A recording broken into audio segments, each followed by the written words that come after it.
Unaambiwa Rayvanny amezua balaa zito. Ukipita kwenye mtandao wake wa TikTok pale ameposti couples za mastaa mbalimbali. Ameanza kwa kuposti couple ya rapper A$AP Rocky na mpenzi wake Bad Girl Really, Rihanna. Akaja akaposti couple ya msanii Juma Jux na mke wake Priscilla.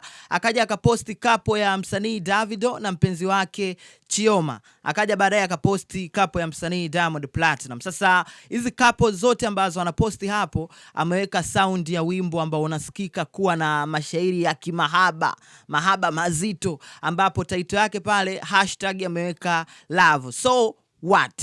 It means kwamba kuna wimbo ambao anatarajia kuachia muda wowote kuanzia hivi sasa ambao unaitwa Love. Ngoja nikusikilizishe kionjo tu cha hii sound ambayo ameweka kwenye hizi video za hizi couple zote hapa.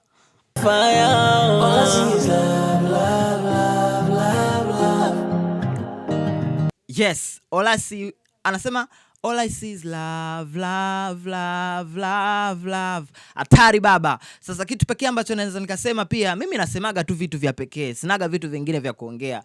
Hii ni project ambayo huenda ataiachia mwezi huu wa 6, na tunafahamu pia hapa katikati Rayvanny amekuwa busy sana kulingana na ratiba za kimataifa, ambapo baadhi ya watu pia wakawa wanatamani kuachia ngoma back to back. Ingawa ukiangalia recent project yake inaitwa Mkeka Umetiki, one of the track ambayo inatikisa sana kwenye vilinge vya kubeti huko, hatari sana, na nafikiri pia Wakamaria wamekuwa blessed sana baada ya kublessiwa hii ngoma inaitwa Mkeka Umetiki. Sasa Rayvanny anarudi tena na hii ngoma inaitwa Love ambayo ataiachia muda wowote kuanzia hivi sasa, na sisi tunasubiri kiukweli, kwa sababu ukisikiliza hii ngoma hiyo sound melody utaona ni namna gani pia ngoma imekaa kimikakati. Na mimi kama the number one entertainment content creator nikwambie tu kwamba hakikisha unanifollow hapo ili usipitwe na taarifa zote za kiburudani. Mimi naitwa Bounce.